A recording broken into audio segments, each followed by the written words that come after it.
빌립보서 4장 6절 7절 제가 읽습니다. 아무것도 염려하지 말고 오직 모든 일에 기도와 간구로 너희 구할 것을 감사함으로 하나님께 아뢰라. 그리하면 모든 지각에 뛰어난 하나님의 평강이 그리스도 예수님 안에서 너희 마음과 생각을 지키시리라. 아멘. 많은 사람들이 두려움 때문에, 근심 때문에, 염려 때문에, 불안 때문에 어떠한 선택을 하게 됩니다. 그러한 선택들은 유감스럽게도 우리 주 예수 그리스도 안에서의 선택이 되지 아니하고, 그러한 선택의 결과로 많은 어려움들을 겪게 되는 것이 사실입니다. 물론 주님 안에 우리가 거하고 산다 해서 우리가 하는 선택의 결과가 다 좋고 다 세상의 성공이나 세상의 평안을 가져온다는 이야기는 결코 아닙니다. 우리 주님께서 하신 선택은 주님께 괴로움을 가지고 왔고 말할 수 없는 고난을 주님께 안겨주었습니다. 그러나 주님의 선택은 전능하신 아버지와 함께하는 선택이었고 아버지 하나님의 영광을 위한 선택이었기 때문에 기꺼이 십자가의 길을 걸어가셨습니다만은 우리의 대부분의 어떠한 선택은 하나님의 영광을 위한 선택이 아닐 때가 많고 의를 위한 고난의 길에 대한 선택이 아닐 때가 많습니다. 그냥 우리의 삶에서 세모의 영역, 세모, 하나님의 뜻대로 사는 것을 동그라미, 죄를 짓고 육적인 삶의 길을 걷는 것을 X라고 한다면 세모의 영역, 어찌 볼 때는 죄와 별로 상관이 없는 영역, 그러한 많은 영역들에서 선택의 갈림길에 우리는 놓입니다. 그 가운데 우리가 선택을 할 때에 우리 자신을 살펴야 됩니다. 최소한 내가 빌립보서 4장 7절에 그리하면 모든 지각에 뛰어난 하나님의 평강이 그리스도 예수님 안에서 너희 마음과 생각을 지키시리라. 하나님의 평강이 내 안에 있는가? 하나님의 평강이 그리스도 예수님 안에서 우리의 마음과 생각을 지켜주시는 상황 가운데서의 선택인가? 아니면 초조하고 조급하고 성급하고 혹은 그 선택이 주변 사람들의 압력, 주변 사람들의 지배와 조종, 어쩔 수 없어서 등을 때밀려서 갈 수밖에 없는 그러한 선택인가? 그렇게 되어질 때는 그러한 선택의 결과는 우리가 짊어져야 되고 유감스럽게 그로 인하여 우리들 대부분은 시험에 빠질 때들이 많습니다. 주님께서 가르치신 기도에도 시험에 들게 하지 마시옵고 시험에 들게 하지 말아달라 하는 기도를 하도록 가르치셨습니다. 그러나 시험에 들지 않게 해달라고 기도하는 것으로 충분하냐? 시험에 들지 않게 우리가 주님 가르치신 주기도문을 했다 해서 시험에 들지 않게 되느냐? 결코 그렇지 않습니다. 제가 과거에서부터 기도가 필요할 때에 혹은 기도가 부족할 때 이런 설교들을 종종 해왔습니다. 실상은 우리가 어떤 선택의 기로에서 우리 마음 안에 하나님의 평안이 있느냐 없느냐를 반드시 확인해야 됩니다. 하나님의 평강이 없어서 선택한다면 그 결과는 당연히 좋지 않습니다. 결혼 생활은 얼마나 어렵고 힘든지 모릅니다. 결혼 생활에서 두 사람이 마음을 맞추고 뜻을 맞추고 잘 서로를 존중하고 사랑하여 협의하는 가운데 어떠한 결정을 내린다면 많이 아름다울 때들이 있을 것입니다. 많은 부부들의 모습과 모양을 보면 유감스럽게도 한쪽이 일방적인 선택을 강요하고 그리고 다른 한쪽은 마지못해서 끌려가는 그런 일들도 많더라 그 말이에요. 그럴 때 한쪽은 강자의 입장에서 선택을 밀어붙이고 또 다른 쪽은 약자의 입장에서 끌려가고, 자 그렇다면 약자의 입장에서 끌려갈 수밖에 없는 위치에 있는 사람이 크리스천이라면 어떻습니까? 물론 그런 사람들이 저쪽 배우자가 강자이기 때문에 나를 억압하고 때로는 나를 조급하게 만들고 그 결정을 하게 만들고 혹은 그 결정을 했으면서 나로 하여금 책임지게 만드는 그 자리로 끌고 가려고 한다. 그래서 나는 어쩔 수 없었어요. 나는 당신도 내 남편 같은 사람하고 살아보세요. 그 사람의 억압, 그 사람의 지배, 그 사람의 강요. 그러면 나는 이렇게 할 수밖에 없었어요.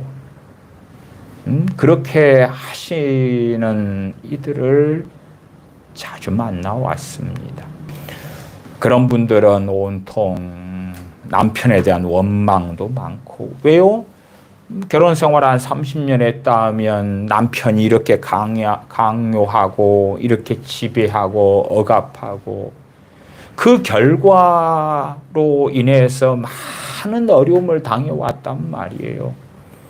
그러니까 그런 분들 가운데 상당수는 하나님께 왜 하나님 내가 이 남편을 변화시켜 달라고 그렇게 기도했고 이 남편이 주님 믿고 정말 성령 충만하고 그런 삶을 살게 해달라고, 이 남편이 나를 존중하고 내 의사를 물어주고 함께 상식적으로 최소한의 지혜를 갖춘 그런 사람이 되게 해달라고 그렇게 긴 시간을 기도했지 않습니까? 그걸 하나님이 들어주셨다면 이 사람이 막무가내로 이렇게 밀어붙이고 저렇게 행동하고 저런 결정을 내려서 나를 질질질 끌고 가서 어려움 한가운데 두고 그런 일이 없었을 거 아닙니까?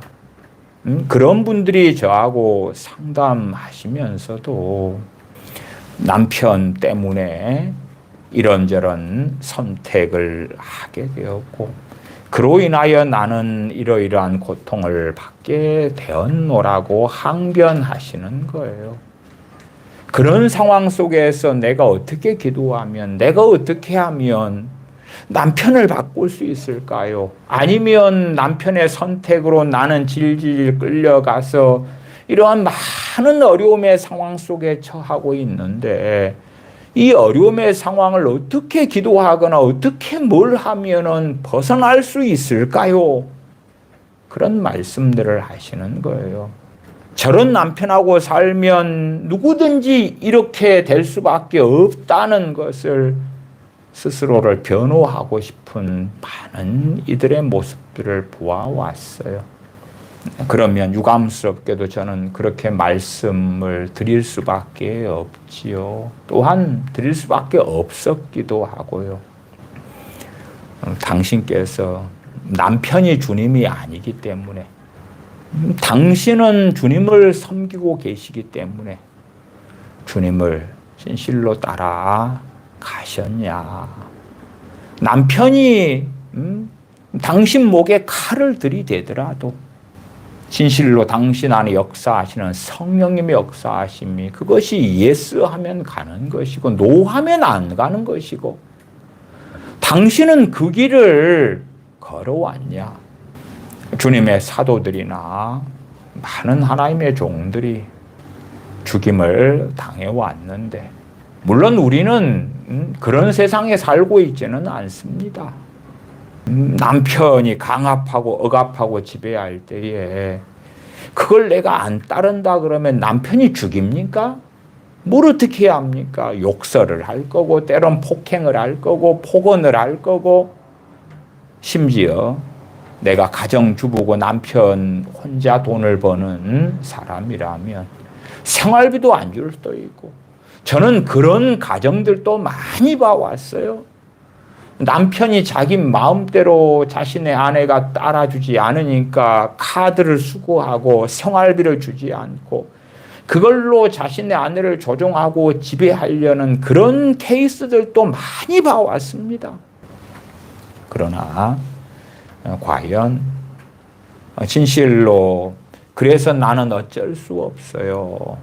어쩔 수 없어요가 아니라 당신 안에 하나님의 평강이 자리 잡은 가운데 남편이 요구하고 남편이 원하는 선택에 당신 안에 계시는 하나님의 평강 가운데 성령의 역사하심이 예스 한다면 걸어가는 거고 노 하면 안 걸어갈 수밖에 없는 거지요. 그러지 나는 어쩔 수 없었어요. 북한의 김정은이가 어디 기관총을 대놓고 그 길을 걷지 않으면 죽여버릴 거야. 그런 건 아니잖아요. 그런 건 아니에요. 그러니까 어찌하든지 변명하고 합리화하고 나는 어쩔 수 없었어요. 그 누구라도 이런 선택을 할 수밖에 없었어요. 그러니까 하나님 제게 책임을 묻지 마세요. 하나님 누구라도 어쩔 수 없었기 때문에 이 함정 속에 빠진 삶에서 하나님이 건져주셔야 돼요. 이 문제를 해결해 주셔야 돼요.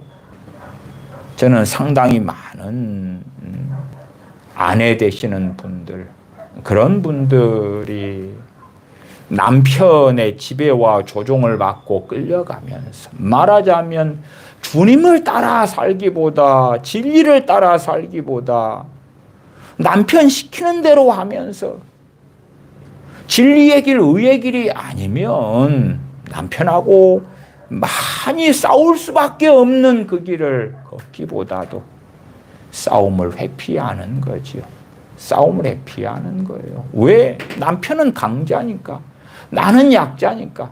물론 제가 싸움이라고 표현하는 것도 악다구니를 쓰고 싸우고 뭐 어째고 그러라는 이야기는 아닙니다. 그러라는 이야기는 아니에요.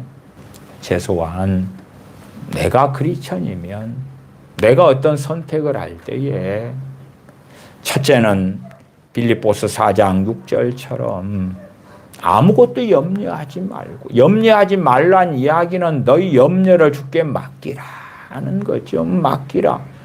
내 염려가 맡겨졌는가? 맡겨졌는가? 아무것도 염려하지 말고 모든 일에 기도와 간구로.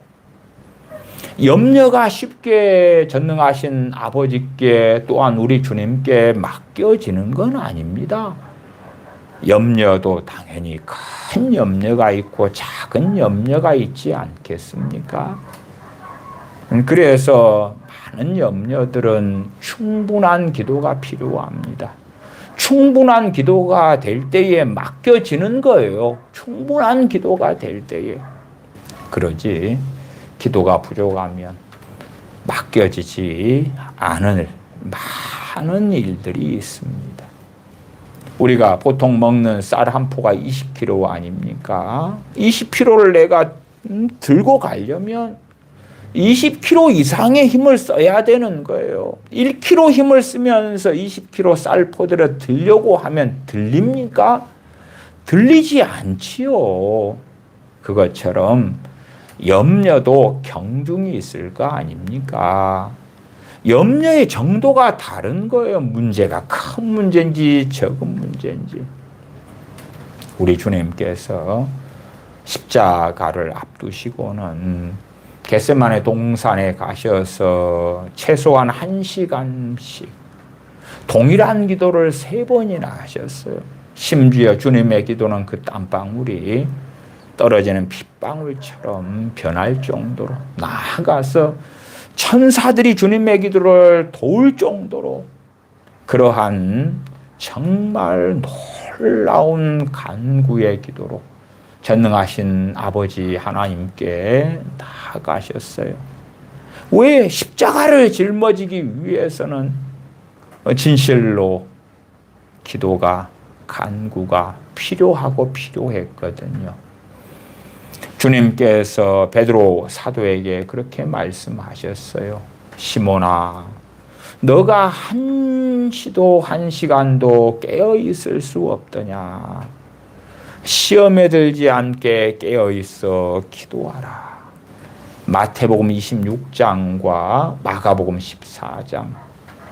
이 동일한 주님께서 시험에 들지 않게 깨어 있어 기도하라. 제자들에게 하시는 말씀. 특별히 시몬 베드로 사도에게 하시는 말씀을 우리가 확인할 수가 있어요. 주님을 3번이나 부인했던 베드로 사도. 주님께서는 시험에 들지 않게 깨어있어 기도하라 말씀하셨어요. 주님과 함께하는 공생의 사역의 긴 여정 가운데 베드로 사도가 얼마나 많은 어려움을, 고난을 주님과 함께 당해왔겠습니까? 그러나 주님께서 십자가의 길을 걸어 가시는 그때에는 베드로 사도는 기도가 필요했어요. 충분한 기도가 필요했어요. 그럴 때에만이 시험에 들지 않을 수 있었다, 그 말이에요. 지금 시대의 많은 이들의 기도는 부족한 기도죠. 부족한 기도예요. 어느 때, 어느 상황, 어느 문제가 생기면 충분한 기도가 필요한 것, 충분한 기도가. 물론 상당히 많은 경우는 기도만으로 되지 않는 일들이 있다. 상당히 많은 일들은 기도만으로는 되지 않는다. 그러나 그럼에도 상당히 많은 일들에 반드시 필요한 것은 기도다. 우리가 음식을 할 때도 필수적인 재료가 있을 거 아닙니까? 그런 것처럼. 그러나 필수적인 재료만 있다 해서 음식을 하는 건 아니잖아요. 닭도리탕을 한다 그러면 닭이 필요하잖아요. 양념도 필요하고, 혹은 부엌에서 쓰는 조리기구들이 필요하고, 가스나 전기나 그런 것들 함께 필요하잖아요. 닭이 없는 닭도리탕이 어떻게 존재하겠어요? 그런 것처럼 정말 많은 일들에는 기도가 필요해요. 나아가서 충분한 기도가 필요하다. 충분한 기도가 되어졌을 때에 확실하게 우리가 확인할 수 있는 것은 하나님의 평강이 우리 마음과 생각을 지켜주시는 거다. 지켜주시는 거다. 저는 그렇게 말씀드려 왔어요. 아무리 조급한 일이 있고 긴급한 일이 있다 할지라도 불안하고 초조하고 쫓기고 그런 상태에서 결정하고 선택하는 것은 하나님 앞에 올바른 선택이 아니다. 내 입에서 항상 근심이 나가고 탄식이 나가고 어찌할 바를 모르고, 그렇게 해서 시야가 좁아졌다고 합시다. 시야가 좁아졌어요. 좁아진 시야에서는 그거밖에 안 보여. 요 앞에 요거밖에 안 보여. 시야가 좁잖아요. 그러니까 자기 좁은 시야에는 그 직진 그 앞에 선택지밖에 없는 거예요. 시야가 넓어지면 선택지는 여러 개가 있을 거 아니에요. 자기가 깨어있지 않고 기도가 부족해서 시야가 좁아져 가지고 그러면서 선택을 하고 어려움을 겪어요.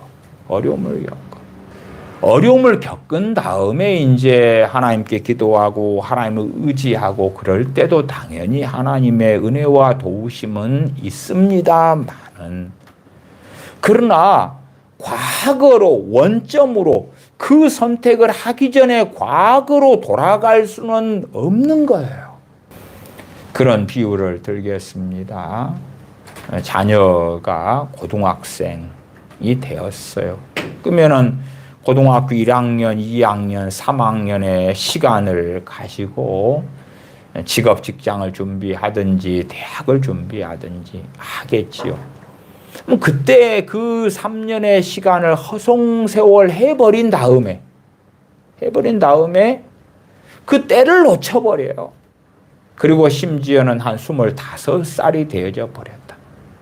거기에서 이제 다시 정신을 차리고 살아야 되겠다. 당연히 정신을 차리고 살 수 있지요. 그러나 17살 때 고등학교 1학년 때로는 돌아갈 수 없다. 그 말이에요. 그러니까 우리 많은 믿는 사람들은 기도 만능주의에 쌓여가지고 기도만 하면 내가 고등학교 1학년 17살부터 25까지 허송세월을 보낸 것을 여기에서 내가 25살 이 자리에서 기도만 하면, 심지어는 정신 차리고 17살부터 25까지 8년을 살아온 사람보다 더 아름다운 꽃길이 펼쳐지고 놀랍게 합력하여 선을 이루고, 그런 데다가 합력하여 선을 이룬다는 희한한 성경 해석을 해가지고 들이미는 완악한 사람들도 존재하는 거예요. 자기 정욕대로 살아온 삶을 하나님께서는 전능하시니까 모든 것이 합력하여 선을 이루실 수가 있어요.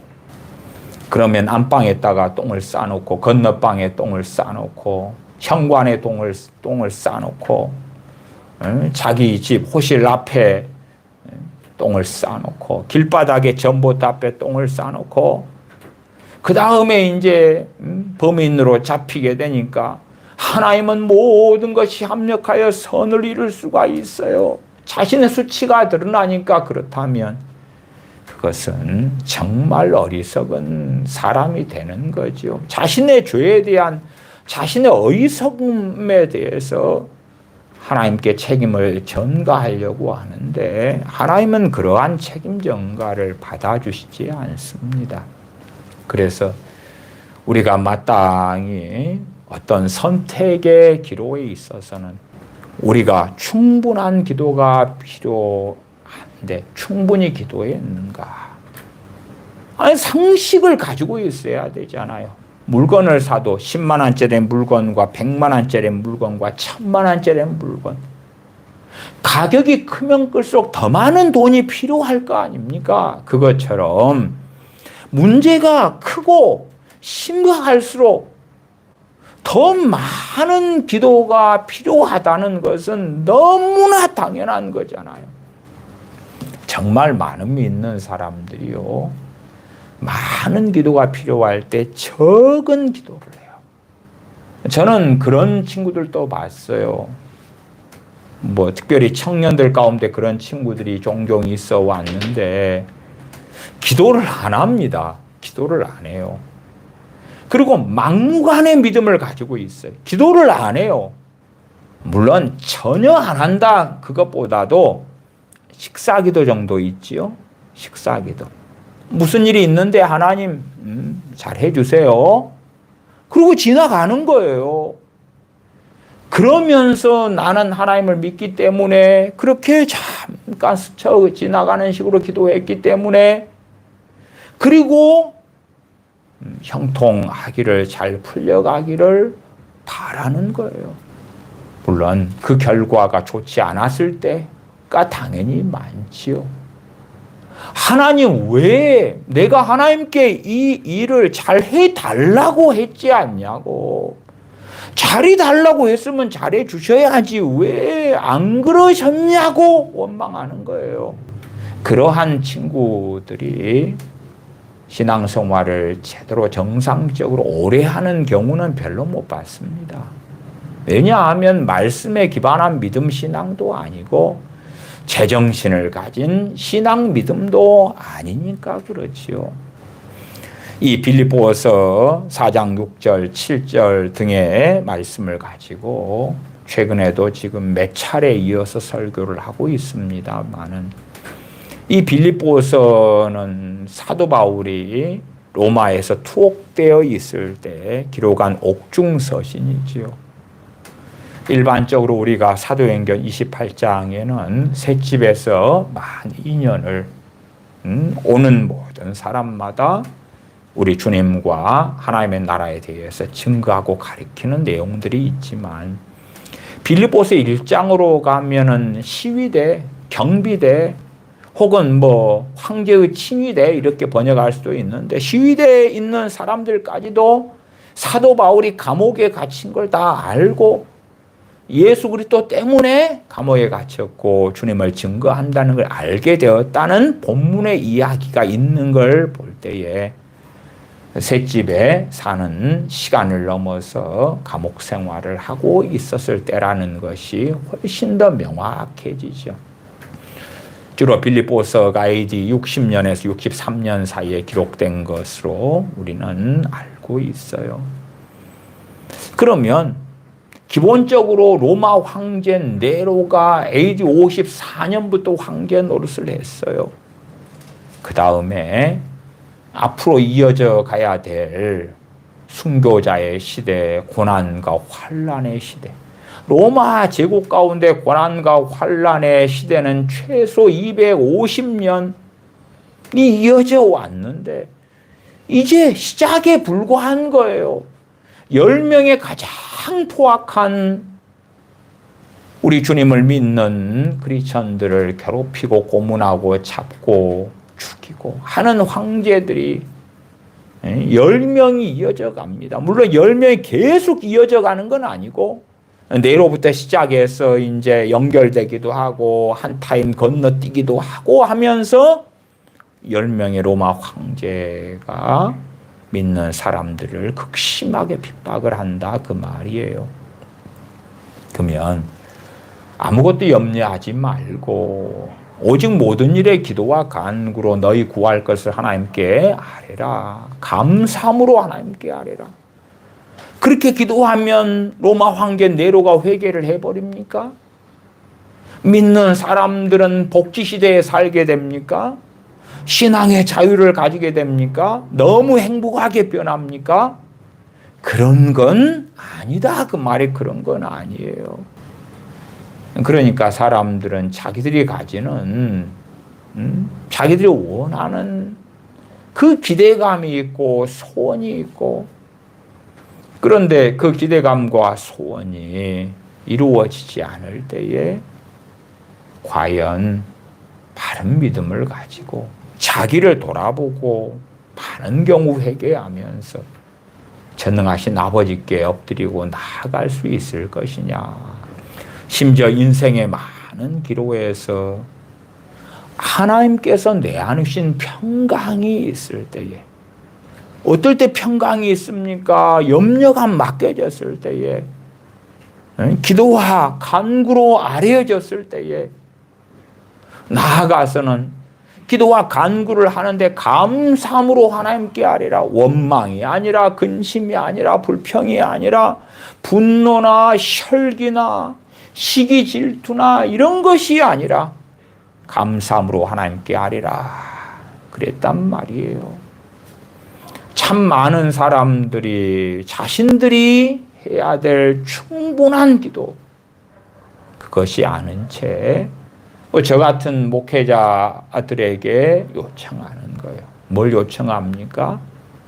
어느 게 정답입니까? 어느 게 답입니까? 어느 선택을 해야 됩니까? 주님께서 겟세마네 동산에서 베드로 사도한테 야 너는 깨어있어 기도하지 않아도 돼. 내가 알아서 해줄게. 내가 알아서 시험에 들지 않게 해줄게. 내가 너를 위한 가장 좋은 선택지를 알려줄게. 그런 상황이 아니잖아요. 그런 상황이 아니에요. 마태복음 26장이나 마가복음 14장이나 주님께서 베드로 사도를 위하여 기도하신 건 명확하고, 그러나 시험에 들지 않게 기도하느냐 마느냐 누구 몫입니까? 베드로 사도 몫이고, 또한 요한과 야고보 사도 등의 몫이다 그 말이에요. 그러니까 제게 상담해 오셨던 많은 분들도 있으셔 왔습니다만은, 그 중에서 본인이 충분한 기도를 하셔야 될 것을 안 하고, 이제 현재의 삶에서 선택지가 1개, 2개, 3개가 있다고 합시다. 목사님, 1개, 2개, 3개, 1번, 2번, 3번 중에서 좀 골라주세요. 골라주세요. 신령하게 하나님께서 가장 기뻐하시는, 하나님께서 인도하시는, 물론 기대감은 그런 거지요. 하나님께서 인도하시는 그 선택지를 고르면 잘 될 거고, 형통할 거고, 잘 풀릴 거고, 그러한 기대감 가운데 1번, 2번, 3번 여기에서 뭘 선택할까요? 극단적으로는 충분한 기도가 되셨다면, 그러면 어떤 경우에 자기의 좁은 시야에서 1번, 2번, 3번이 아니라 4번, 5번, 6번도 나타났을 거라 그 말이에요. 그러나 자신의 좁은 시야에서는 1번, 2번, 3번밖에 없는 거예요. 그러니까 1번, 2번, 3번밖에 없어요. 여기에서 이 선택지에서 좀 골라주세요. 내가 가진 선택지 3개 가운데 당신이 기도하고, 당신이 성령의 감화 감동을 받고 인도하심을 받고 골라줘요. 이걸 이렇게 할까요? 말까요? 그 결과는 해피엔딩 해야 되고, 그 결과는 꽃길이 돼야 되고, 좋아야 되고, 그런 걸 나는 기대할 거예요. 아니, 선택은 본인이, 선택은 당사자가 내려야 되죠. 마찬가지로 당사자가 내려야 될 선택에 대하여 가타부타 묻는 것도 상당한 문제가 되어져요. 진리에 대해서는 묻는 건 충분히, 당연히 말씀을 가리키고 진리를 가리켜야 되는 목회자는 그러한 질문을 받고 답변을 할 수 있는 대로 하는 것은 당연히 부르심 받는 일이 됩니다만은, 삶의 여러 가지 부분에서 고민이 돼요. 그러면 뭐라고 말씀드립니까? 빌립보서 4장 6절 7절로 말씀을 드릴 수밖에 없는 거예요. 성도님 안에, 집사님 안에, 장로님 안에, 권사님 안에 하나님의 평강이 있으십니까? 그 모든 지각에 뛰어난 하나님의 평강은 제가 줄 수가 없잖아요. 전능하신 아버지와 당신의 1대1의 관계인데, 정말 당신의 염려거를 저한테 내놓는다 해서 내가 당신의 염려거를 받고 그 정답표를 알려드릴 수도 없고 알 수도 없고, 모든 지각에 뛰어난 하나님의 평강을 제가 줄 수도 없고, 당신의 마음과 생각을 내가 지켜줄 수도 없잖아요. 하나님의 평강을 받느냐 마느냐는 당신께서 받으셔야 되고, 당신께서 받으시려면 염려거리를 가지고 아버지께 당신이 나아가셔야 돼요. 기도가 부족하면, 기도가 충분하지 않으면 하나님의 평강이 오지 않을 거다 그 말이에요. 오지 않아요. 나아가서 나는 기도를 충분히 했다고 생각하는데 하나님의 평강이 오지를 않은데요. 그럴 때는 충분한 기도라고 생각하셨지만 제가 생각할 때는 당신의 죄의 문제입니다. 충분한 기도 가운데 중요한 건 회개의 문제입니다. 죄에 대한 회개의 문제입니다. 말하자면 똥을 가득히 거실과 안방에 쌓아놓고 그 다음에 이제 집을 그 똥을 가득히 거실과 안방에 쌓아놓은 걸 치워야 될 거 아니에요. 그게 회개란 말이에요. 치워야 돼요. 근데 안 치우고 야 거실과 안방에 이런 데코레이션을 할까? 이런 벽지를 바를까? 이런 인테리어를 할까? 아니 거실과 안방에 싸질러 놓은 똥을 먼저 치우셔야 될 거 아니냐 그 말이에요. 말하자면 근심과 염려와 불안 등으로 열흘을 보냈다. 그게 자신의 심령의 똥을 거하게 퍼질러 쌓아놓은 거 아닙니까? 근데 그걸 회개할 줄은 모르는 거예요. 그 다음에 이제 하나님께 염려를 맡깁니다. 안 맡겨지실 거 아니에요. 심지어 석 달 열흘을 그랬다. 하나님께 맡겨지겠어요? 똥 냄새가 썩은 구더기가 똥에서 튀어나올 수도 있지요. 그러니까 많은 분들은요 기도를 하는데 그 염려거리를 가지고 죄를 짓기 전이라면 훨씬 더 기도와 간구로 하나님께 감사함으로 아뢰며 나아가는 게 쉬워요. 쉬워. 포장도로처럼 심지어는 하우웨이 고속도로처럼. 근데 죄를 그 부분에 많이 지었다면 말로 죄짓고 부부싸움하고 입으로 근심하고 염려하고 이게 저한테 상담하시는 분들 가운데 대화를 좀 시작하면 입에서 근심이 저한테 근심과 염려와 불안을 막 토해놓는 분들이 있어요. 그런 것들은요 하나님하고 먼저 하셔야 돼요. 하나님하고 먼저 해야 돼요. 그냥 사람이 위안을 바란다면 아이고 힘드셨겠네요. 아이고 어려우셨겠네요. 그런 것은 세상의 상담가도 해주고 아니면 그런 식의 위안은 어디 사람 없는 바닷가에 가서 소리라도 확 지르고 그래도 얻을 수 있어요. 아니면 세상 사람 입장에서는 노래방 같은 데 가서 그냥 막 소리 좀 지르고 악 좀 지르고 그래도 얻을 수 있을지 몰라요. 아니면 자기가 좋아하는 음식 좀 시켜놓고 그냥 배부르게 먹고 자는 거예요. 그래도 위안을 받을런지 몰라요. 그러나 실상 위안이 필요한 것은 사람의 위로가 아니라 성령님의 위로와 하나님의 위로가 필요한 거잖아요. 그러면 사람에게 근심을 토하고 염려를 토하고 낙심을 토하는 것이 도움이 되는 게 아니라 죄를 더 짓는 거예요. 죄를 더 지어. 죄를 더 짓는 거예요. 우리의 삶의 자리들마다 기도가 필요할 때들을 아는 지각을 가져야 돼요. 그런 부분에서 훈련되어져야 돼. 말 한마디로 천냥빚을 갚는다 그러잖아요. 어떤 부부들의 관계를 보면요. 이 말을 남편이나 아내가 상대방에 대해서 실수하고 잘못하면서 상대방이 시험에 빠지고 자기도 빠지고 그 다음에 그 사랑의 관계가 무너져 가는 것들을 봐요. 심지어 부부의 관계 가운데 더러운 귀신이 틈을 타요. 부모 자식 간의 관계도 마찬가지예요. 말을 실수하고 잘못하고 물론 말하는 입장에서는 나는 실수하지 않았어라고 생각할 수도 있는 거예요.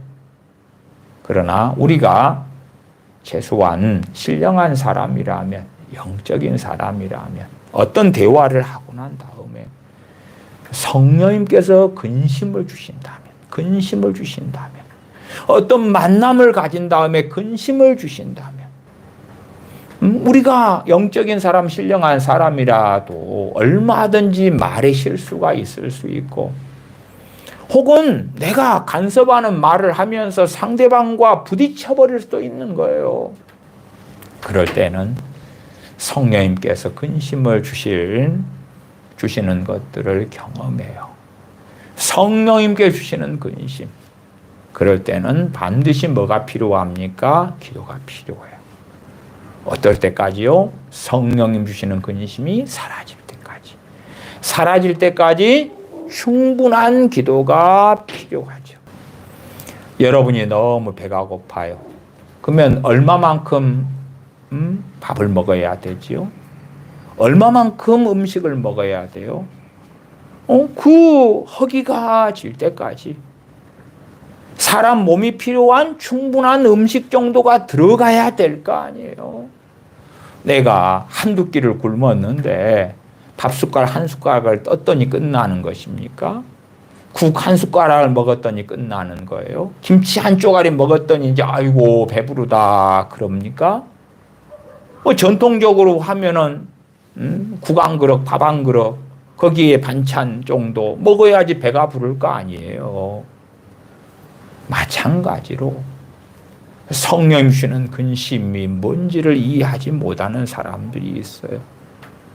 실상은 영적이지 않은 사람들은 성령님 주시는 근심을 받지를 못합니다.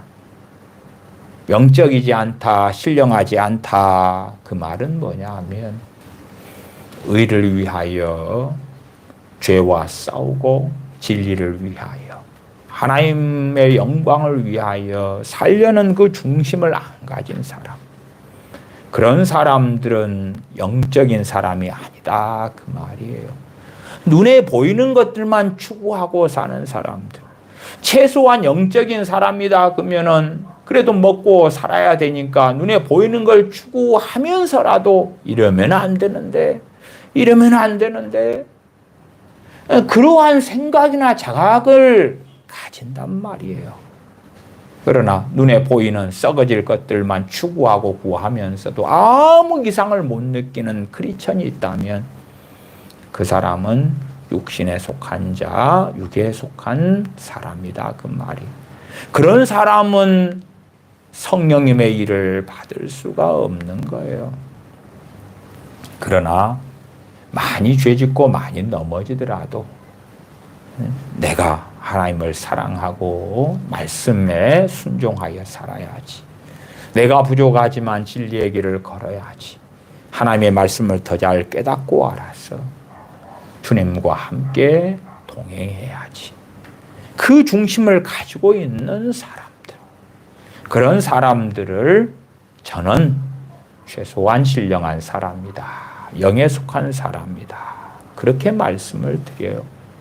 그런 사람들에게 성령님께서 영적 지각을 통하여 이런 무슨 문제가 생겼어? 근심을 주시는 거예요. 주로 이제 자식이 품 밖을 벗어났을 때 20살이 넘어버리면 그 지각은 적어지고 드물어집니다만은 자식이 품 안에 있을 때 부모가 영적인 지각을 가지고 있다면 자식이 어떤 상황, 어떤 문제 가운데 자녀의 그러한 것들을 돕게 하시기 위하여 기도로 섬기도록, 기도하도록 성령님의 근심을 통하여 이끄실 때들은 있다. 물론 자녀를 위하여 부지런히 날밤새서 기도한다고 자녀가 거룩해지고 깨어있고 주님과 동행하고 그런 자녀가 되지는 않습니다. 그것하고는 또 다른 이야기. 그러나 그럼에도 내 품 안에 자녀가 있을 때 5살이든 7살이든 10살이든 12살이든 그럴 때에 자녀로 인한 성령님이 주시는 근심이 올 때가 있어요. 그러면은 자녀를 위한 충분한 기도가 필요하구나. 그걸 알 수가 있어요. 충분히 기도할 때에 성령 주시는 근심이 이제 사라지는 거예요. 왜? 충분한 기도 했으니까 걷어가 주시는 거예요. 그 다음에 뭘 주십니까? 평안을 주셔. 그러면은 내 자녀에게 어떤 문제가 생긴 줄 알든지, 문제가 뭔지를 모르든지 간에 많은 부모들은 자녀 뱃속을 알지 못합니다. 자녀에게 어떤 삶, 어떤 문제가 있는지 모릅니다. 근데 최소한 성령님 주시는 그러한 신호들을 품 안에 내 자녀가 있을 때, 그럴 때는 좀 더 많이 받을 수는 있다. 나아가서는 자녀가 부모를 공경하는 그런 품 안에 있는 자녀라면 더 많이 받을 수 있어요. 부모가 자녀를 위해서 하는 기도가 훨씬 더 효력 있고 능력이 있다. 그러나 자녀가 품 안에 있다 할지라도 부모를 무시하고 멸시하고 불순종하고 대적하고 강팍하게 행하면, 엄마든 아빠든 부모가 자녀를 위해 하는 기도는 대부분 다 무용지물입니다. 그건 다 무용지물이에요. 품 안을 벗어났다 해도 자녀들이 이제 특별히 주님 앞에서 살아나가려고 하는 자녀들이라면 영적인 유대감이 부모와 자식 사이에 있어요. 그래서 자녀들에게 기도가 필요할 때에 부모에게 성령님께서 주시는 감동이 있을 때가 많다.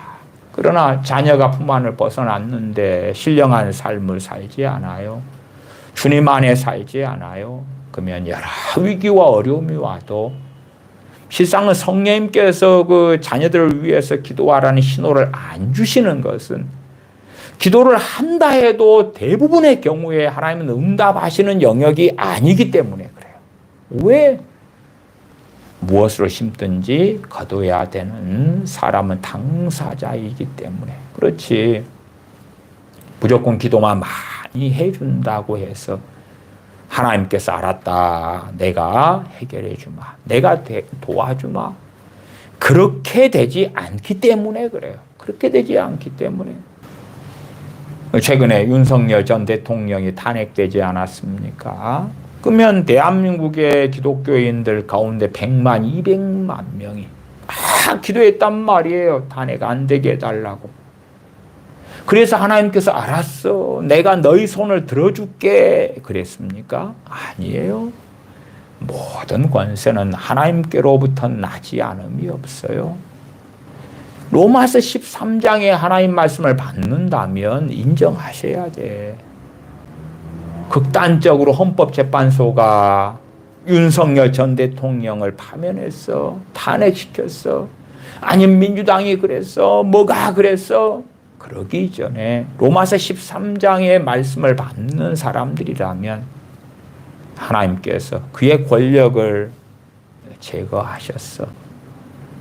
인정을 해야 되는 거예요. 기도를 많이 한다고 하나님 뜻이 변개되고 바뀌어지는 건 아니라는 것은 이해해야 돼요.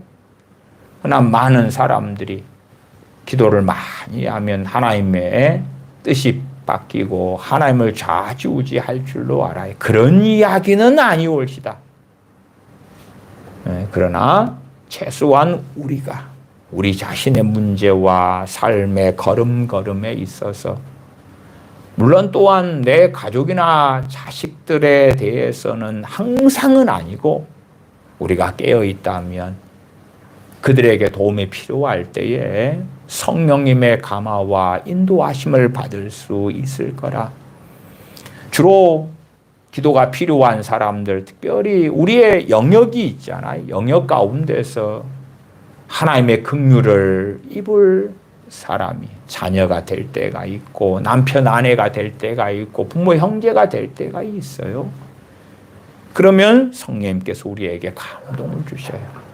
대부분 그 감동이 어떤 양상으로 나타나냐 그러면 그들에 대한 성령님 안에서의 근심이에요.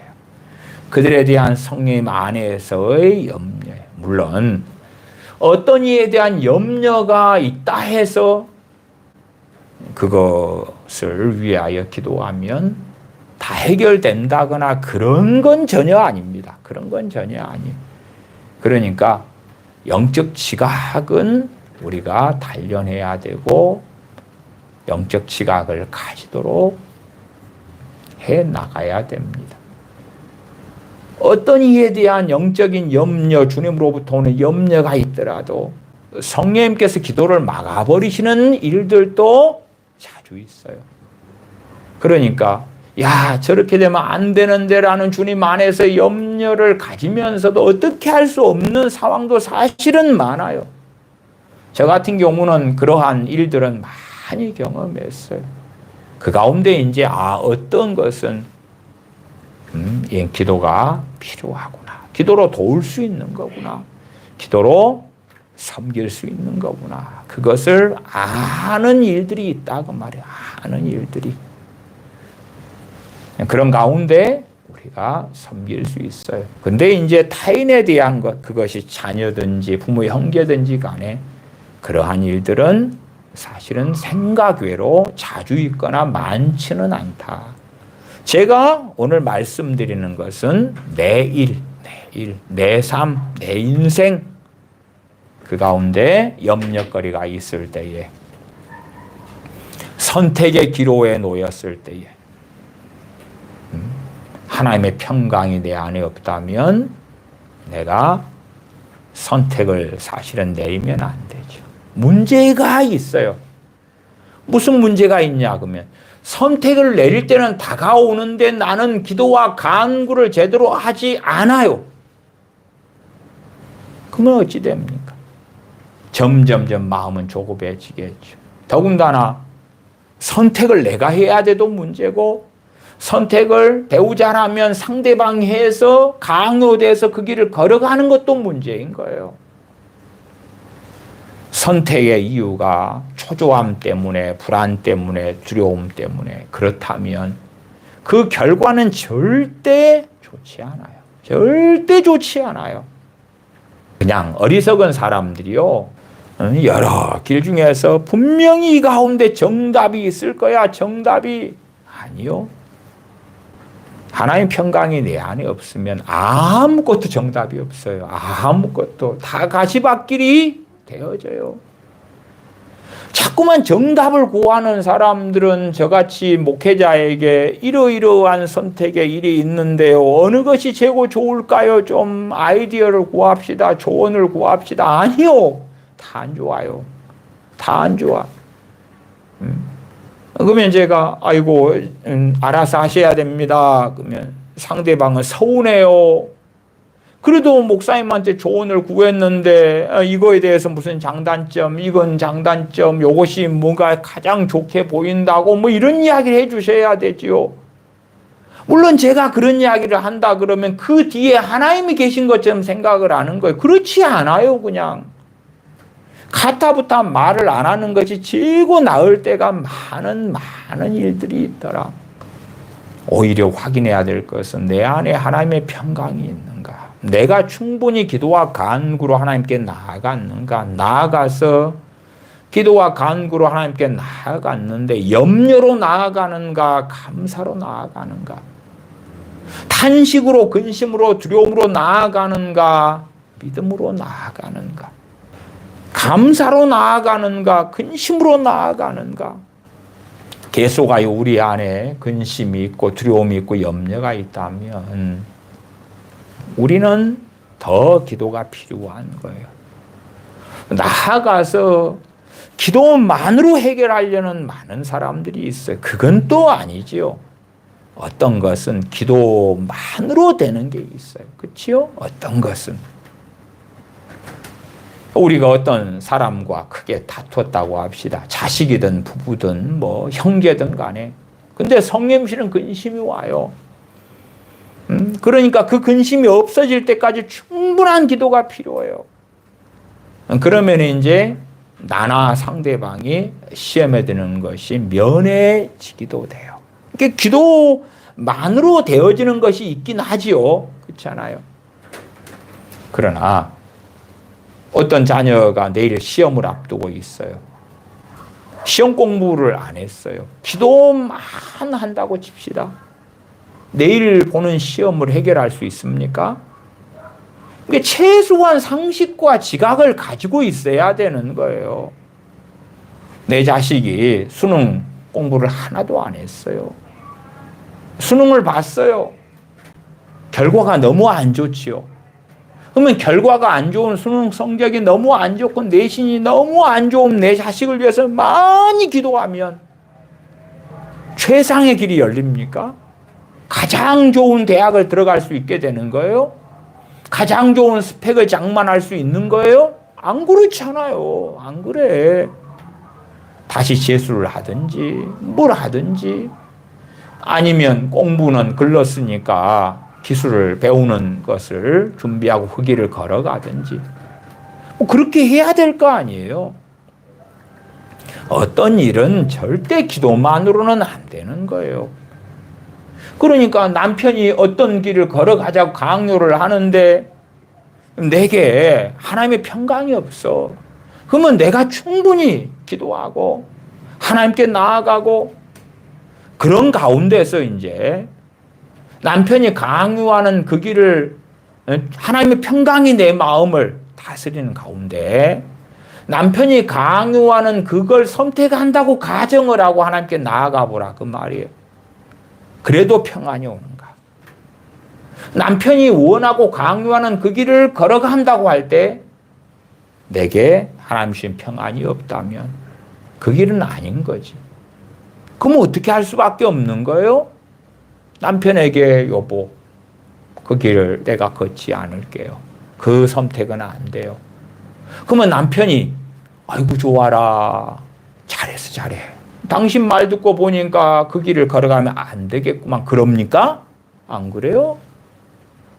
남편은 성질 낼 거고 짜증 낼 거고 나를 이해하지 못한다 그럴 거고 내 길을 당신이 왜 가로막냐 그럴 거고, 막 그 인격만큼 그 성격만큼 폭발하기도 하고 난리가 날 수도 있겠죠. 밥 먹다가 상을 엎어버릴 수도 있는 거예요.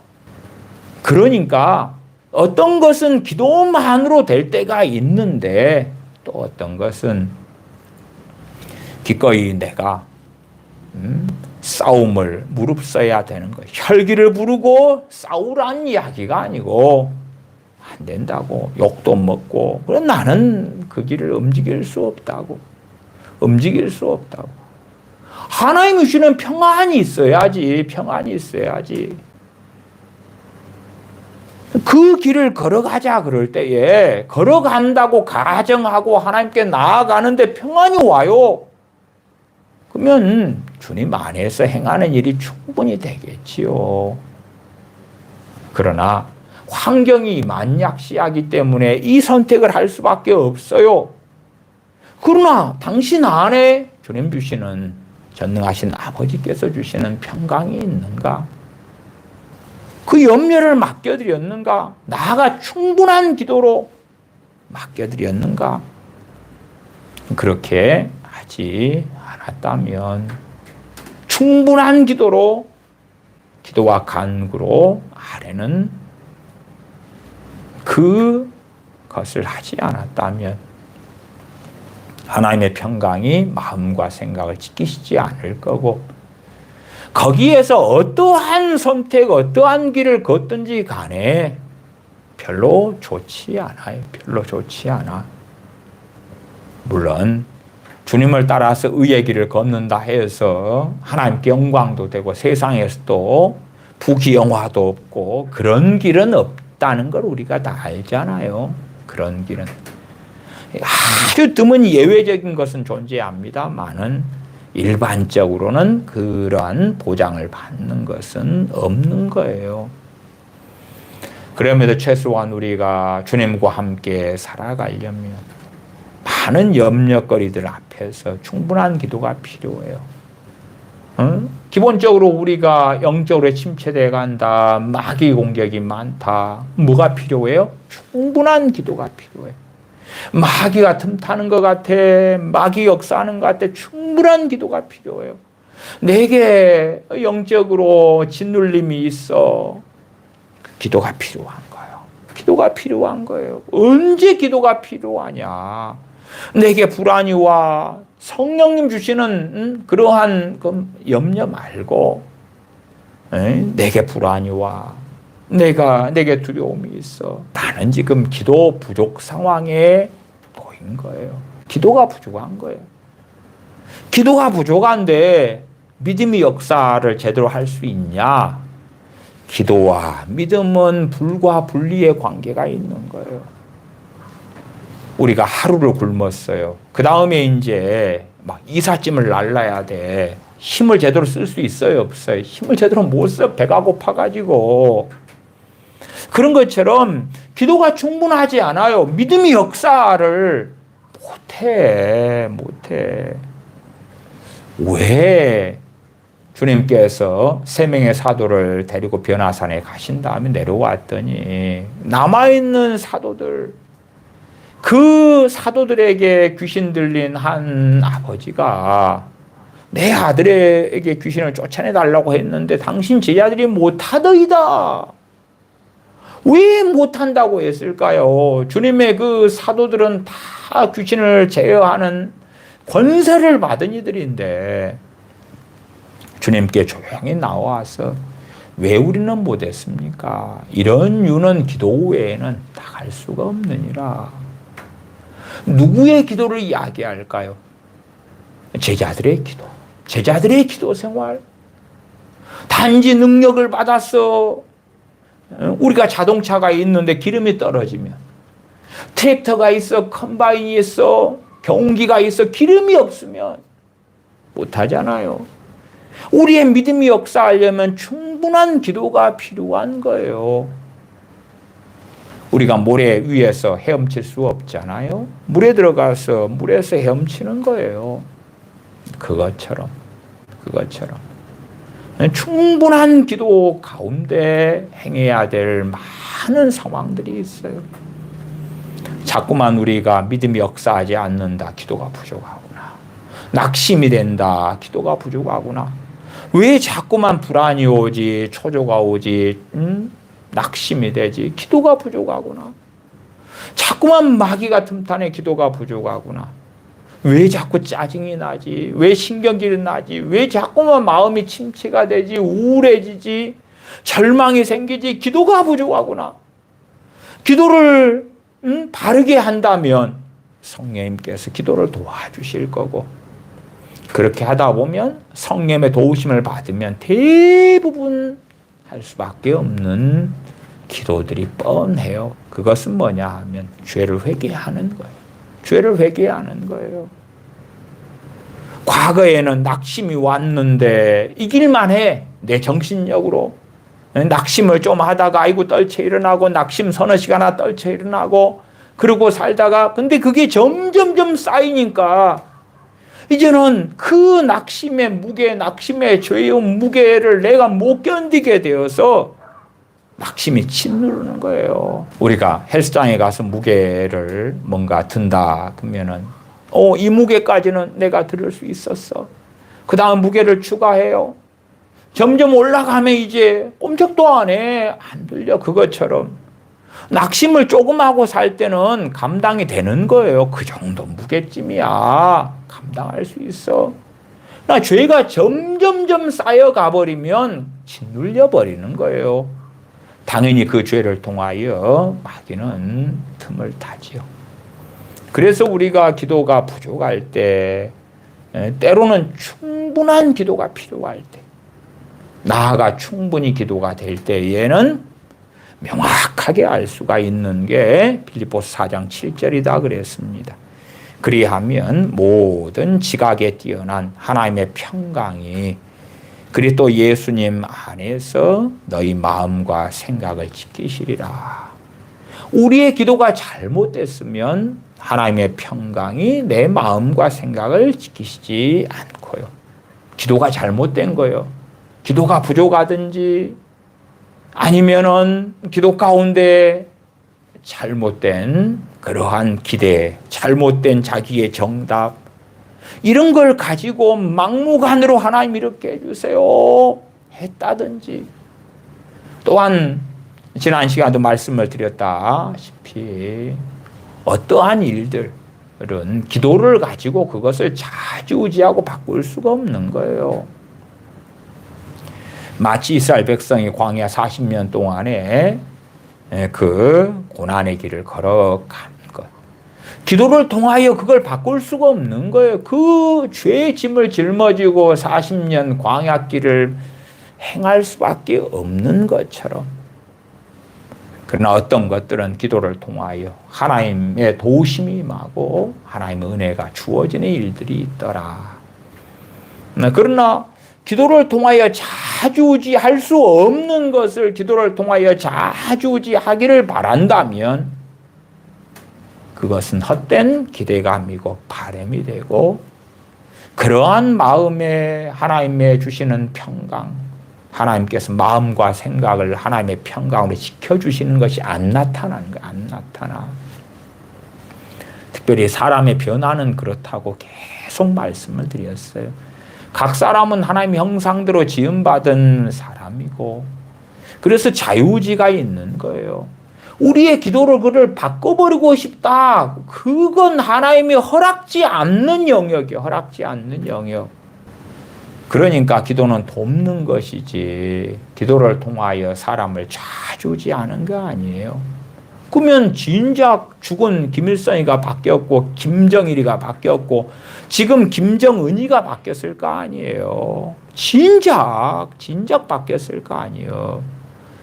진작 바뀌었을 무수한 전 세계의 통치자들, 전 세계의 지배자들이 있어 왔을 거 아니에요. 지금도 뭐 백투 예루살렘 운동 같은 거 하는 사람들은 이스라엘을 위하여 그렇게 기도하잖아. 이스라엘은 기독교 국가가 되었습니까? 이스라엘은 하나님을 섬기고 우리 주 예수 그리스도를 환영합니까? 아니잖아요. 아니요. 또한 오랜 시간 동안에 많은 믿는 사람들이 중동을 위해 기도해 왔어요. 중동은 이제 많은 크리스천이 일어났고 신앙의 자유가 있고 정말 많은 사람들이 예배하고 찬양하고 그러한 중동의 많은 나라들이 되었습니까? 아니잖아요. 아니요. 중국은 어떻습니까? 중국은. 북한은 어떻습니까? 인도는 어떻습니까? 아니잖아요.